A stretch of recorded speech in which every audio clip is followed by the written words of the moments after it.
Yo, what's up brothers? Ketemu lagi di Mangga Yo, channel yang favorit kalian buat tahu cerita tentang berandalan-berandalan di kota Toarushi.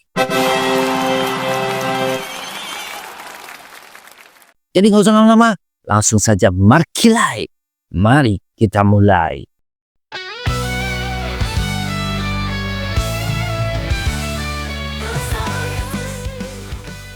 Dua hari kemudian, di jalan luar kota Toarushi, Teso memacu sepeda motornya. Setelah sebelumnya ada pesan dari mantan wali kelas Teso di SMP, menanyakan tentang kabar Teso. Wali kelas itu menceritakan kalau dia masih mengajar dan banyak murid-murid bandel meski dirasa tidak sebandel Teso. Wali kelas itu bilang dia masih memikirkan murid-muridnya dan ada sedikit penyesalan tentang masa lalu. Di situ diperlihatkan Teso muda yang dipegangi beberapa orang dan sebuah cutter melukai pelipisnya. Wali kelasnya itu juga berharap Teso bisa jaga diri baik-baik dan bisa kembali menemuinya buat ambil ijazah yang belum diterima sama Teso sebelumnya. Pesan itu terngiang di kepala Teso dan dia bergumam, benar-benar tepat setahun yang lalu. Di sebuah gedung SMP, ada Teso sudah sampai di ruang guru. Dia melihat ke selembar ijazah. Udah, cuma segini aja, tanya Teso. Mantan wali kelasnya, Yasushima, berkata kalau memang begitu bentuk ijazahnya. Teso bilang dia mengira akan dikasih hadiah atau semacamnya. Yasushima dengan kesal menyaut kalau gajinya cuma UMR, jadi minta Teso jangan mikir aneh-aneh. Lalu Teso nanya, kenapa tidak dikirim saja lewat paket? Yasushima bilang, Teso tidak tahu rasanya jadi guru yang tidak melihat murid kesayangannya ikut upacara kelulusan. Mendengar itu Teso jadi tersipu dan Yasushima malah tertawa. Lalu dia nanya apa kesibukan Teso sekarang.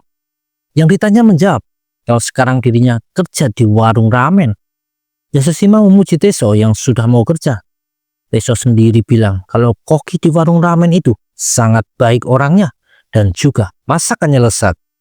Teso bilang dia ingin bikin ramen seenak buatan bosnya tersebut, lalu buka restoran sendiri. Yasushima tersenyum dan bilang kalau Teso sudah berubah. Teso malah bingung dikatakan begitu. Lalu dia ngomong kalau gurunya ini malah masih sama kayak dulu. Yasushima ngomong sebelumnya dia penasaran apa Teso baik-baik saja atau tidak. Tapi sekarang dia lega karena Teso terlihat lebih baik daripada saat dulu masih terlibat banyak hal buruk. Kamu sudah bertumbuh dengan baik dan sepertinya punya teman-teman yang baik juga, kata Yasushima. Teso tersenyum mendengarnya. Tak lama kemudian, Kawachi Teso pamit pulang dengan diantar guru Yasushima sampai ke halaman sekolah. Teso jalan ke tempat motornya diparkir. Lewat beberapa orang di jalan dekat parkiran itu. Pas terdengar mesin motor menyala, rombongan tersebut menoleh dan mereka mengenali Teso. Begitupun yang dipanggil saat menoleh dan mengenali orang-orang tersebut. Teso dan orang-orang itu pindah ke tempat lain di sebuah lapangan. Teso nanya ke orang-orang itu ada perlu apa. Mereka bilang ingin minta maaf. Tapi pas menoleh ke depan, terlihat wajah Kawachi Teso yang memandang tajam ke arah mereka. Teman-teman lama Teso pun itu langsung kena mental dan berbarengan menunduk berseru mereka minta maaf. Karena gara-gara mereka, Teso jadi punya bekas luka permanen yang tidak akan bisa hilang. Ternyata gambaran sebelumnya di mana Teso dipegangi beberapa orang adalah mereka. Tapi ada juga satu orang lain yang memegang cutter. Rombongan itu berkata kalau hal ini tidak akan bisa merubah keadaan, tapi mereka cuma bisa minta maaf. Teso terdiam sesaat lalu bilang sudahlah. Dia ngomong kalau mereka ini tidak secara langsung melukai dirinya. Jadi Teso tidak menyimpan dendam ataupun ingin memarahi mereka. Orang-orang itu benar tak percaya. Lalu bertanya apa benar Teso sudah memaafkan mereka? Enggak, jawab Teso mengagetkan.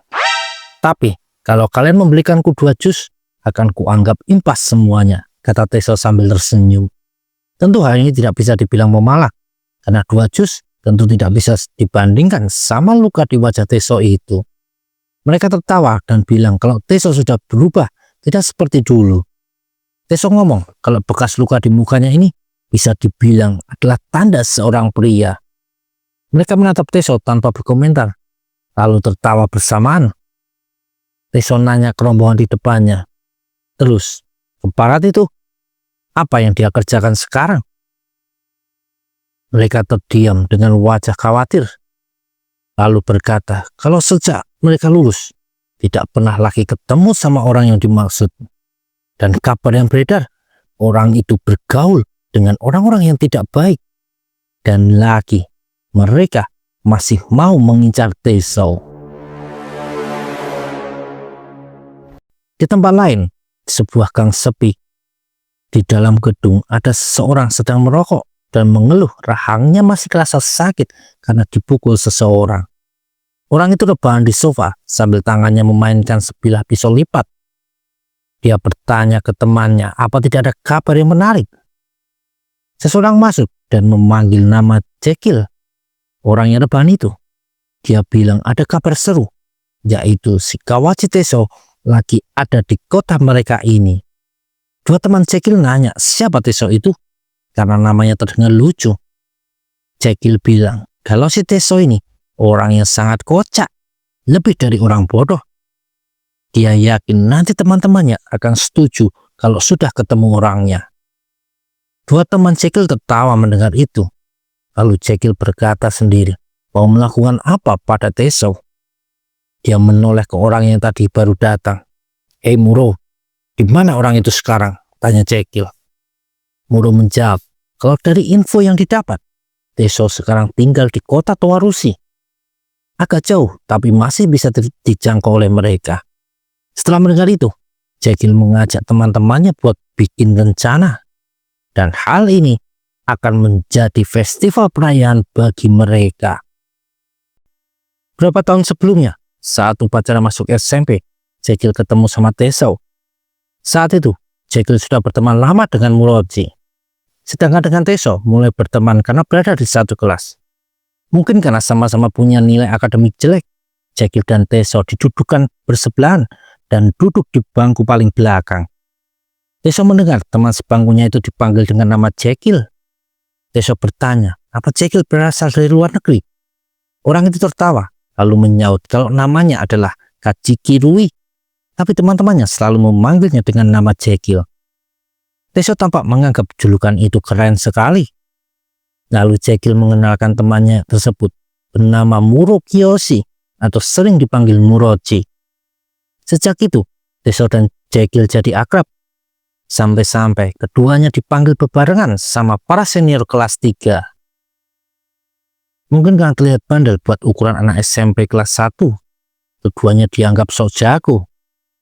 Para senior mereka tersebut mengejek keduanya baru masuk SMP dan lebih baik jangan songong.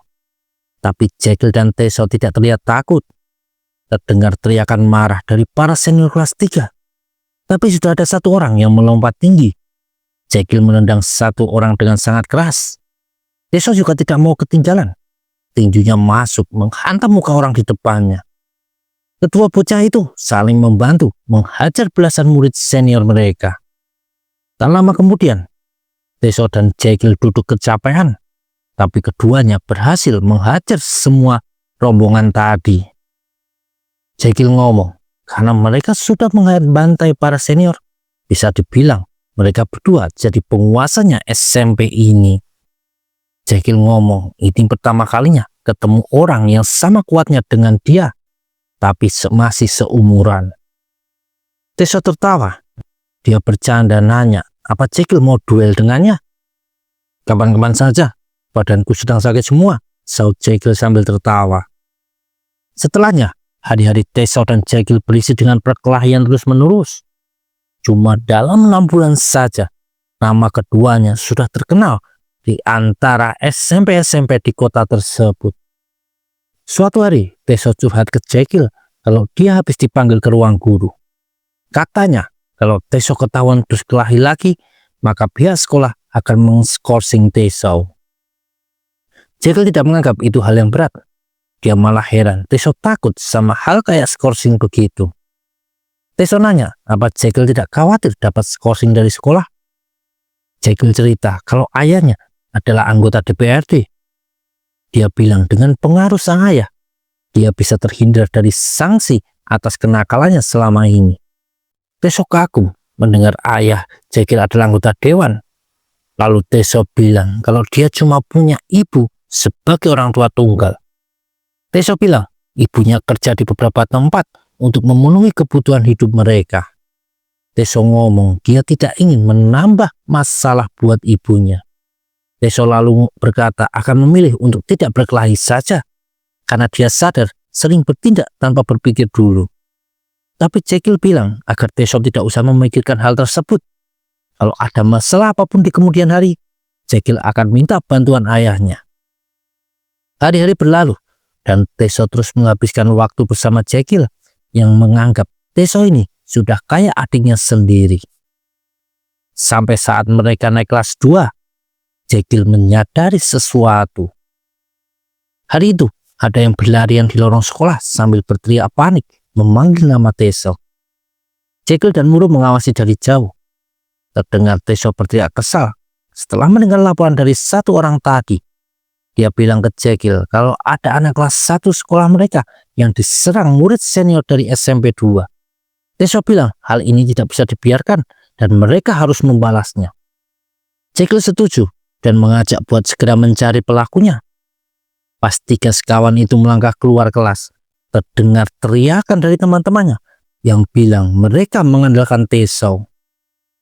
Awalnya, hal itu tidak terlalu mengganggu pikiran Jekyll, tapi lama-lama dia menyadari kalau teman-teman sekolahnya seperti lebih melihat ke arah Teso daripada dirinya. Padahal menurut Jekyll, selama ini dia menganggap dirinya dan Teso adalah duo. Jekyll memanggil satu murid yang habis ngobrol sama Teso. Dia nanya kenapa lapor ke Teso. Murid itu tanpa ragu ngomong, itu karena Teso adalah pemimpin mereka. Jekyll terdiam mendengar itu. Lalu mendekatlah Murochi ke arah Jekyll. Bukannya meredakan suasana, dia malah memprovokasi Jekyll dengan ngomong kalau selama ini adalah peran duo Jekyll dan Teso. Bukan cuma Teso saja. Jekyll meluapkan amarahnya dengan menendang lemari di dekatnya. Dia menggerutu kesal kalau hal ini bikin dirinya frustasi. Sore hari, Teso balik sekolah bareng Jekyll dan Muro. Di situ Jekyll mengabarkan murid SMP lain yang dihajar Teso ternyata ngadu ke orang tuanya. Jekyll bilang itu bisa bikin masalah melebar. Teso jadi kesal karena menurutnya pihak lawan yang memulai, tapi pas kalah malah mengadu. Jekyll mengingatkan kalau masalah ini bisa sampai ke ibunya Teso. Dia bilang kalau ayahnya bisa bantuin. Teso diam mendengarnya, lalu ngomong tidak perlu. Teso merasa kalau dia berbuat begitu berasa kayak curang. Dia bilang akan selesaikan dan bertanggung jawab sendiri atas masalah yang dia buat. Mukanya juga tampak lebih lepas setelah berkata begitu. Bahkan Teso ngomong kalau memang sampai melebar masalahnya, mungkin dia akan berlutut saja minta maaf ke ibunya. Perkataan Teso ini menunjukkan kedewasaan dirinya dan terlihat tidak mau merepotkan orang lain untuk masalah yang dia buat. Tapi sayangnya, Jekyll punya pemikiran lain. Dia menganggap sikap Teso ini meremehkan dirinya dan tidak menganggap kehadiran Jekyll. Padahal selama ini Jekyll berpikir dia lebih tinggi kedudukannya dan Teso seharusnya jadi pengikutnya. Tapi sekarang seolah Teso bisa berlari sendirian. Jekyll sangat geram dan berubah jadi kemarahan. Di sebelahnya Muro diam tidak berkomentar. Lalu Jekyll ngomong agar Muro melakukan sesuatu. Besoknya di sekolah muncul bisik-bisik di antara para murid tentang ibu Teso yang pekerjaannya tidak pantas. Lalu ayahnya yang juga kabur karena punya hutang banyak. Pas Teso mendekat, teman-temannya jadi panik dan segera pergi. Teso masih tidak mengerti apa yang sedang terjadi. Dia lanjut jalan ke arah kelas dan malah dengar rombongan lain yang ngobrol tentang ayah Teso yang dipenjara dan adik Teso itu sebenarnya beda ayah dengan Teso. Bahkan mereka bilang kalau ibu Teso punya hubungan sama Yakuza. Teso langsung masuk dan membentak 3 orang tersebut. Dia berteriak agar mereka jangan membicarakan hal-hal yang tidak benar. Mereka membela diri dengan bilang kalau semua orang membicarakan hal yang sama. Teso bertanya dengan marah, siapa yang menyebarkan rumor itu? Mereka bilang tidak tahu, cuma tiba-tiba saja rumor itu sudah menyebar. Teso bilang akan menghajar siapapun yang bergosip tentang keluarganya. Tahu-tahu ada suara yang mencegah Teso mengamuk. Jekyll sudah sampai di belakang Teso. Dia bilang tidak ada gunanya Teso memarahi orang-orang itu. Jekyll juga menegur teman-temannya agar jangan menyebarkan rumor yang tidak jelas kebenarannya. Padahal justru dia sendirilah yang menyebarkan rumor tidak benar tersebut. Setelahnya semua orang menjauhi Teso. Jekyll merasa akhirnya semua orang mengakui dialah pemimpin sekolahan tersebut. Suatu hari ada murid yang minta bantuan Jekyll mengurus masalah dengan SMP lain. Tapi Jekyll malah bilang kalau itu bukan urusannya. Murid-murid yang melapor pergi dengan menggerutu.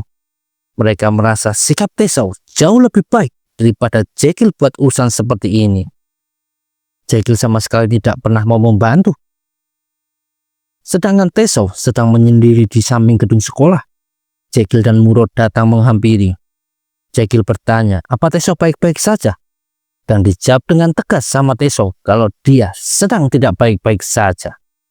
Teso berteriak marah kalau dia tidak peduli sama orang-orang mengejek jelek-jelekannya. Tapi dia tidak terima kalau keluarganya sampai dibawa-bawa. Apalagi rumor itu tidak benar, teriak Teso. Jekyll lalu mengajak Teso kembali aktif dengannya lagi.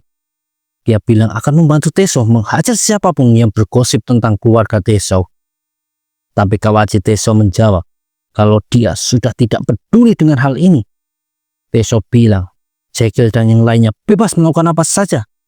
Karena Teso sama sekali sudah tidak peduli. Mendengar itu, Jekyll tak berkomentar lagi. Dia dan Murrow pergi meninggalkan Teso. Setelah agak jauh, Jekyll mengumpat sendiri. Dia bilang, Teso sudah membuang kesempatan terakhir yang dia berikan. Muka Jekyll sangat marah, tapi tahu-tahu tersenyum licik. Dan setelah hari itu, rumornya semakin menyebar dan Teso makin menyendiri karena sudah tidak lagi peduli dengan orang lain. Jekyll tidak merasa kalau dia salah, tapi justru Teso lah yang salah karena tidak menurut padanya. Dia dengan mudah bisa mengendalikan semua orang, sama seperti mengendalikan nasib Teso. Karena seharusnya Jekyll si pemimpin, tidak boleh orang lain, bahkan Teso sekalipun. Perlu banyak bicara, mari saling tinju saja.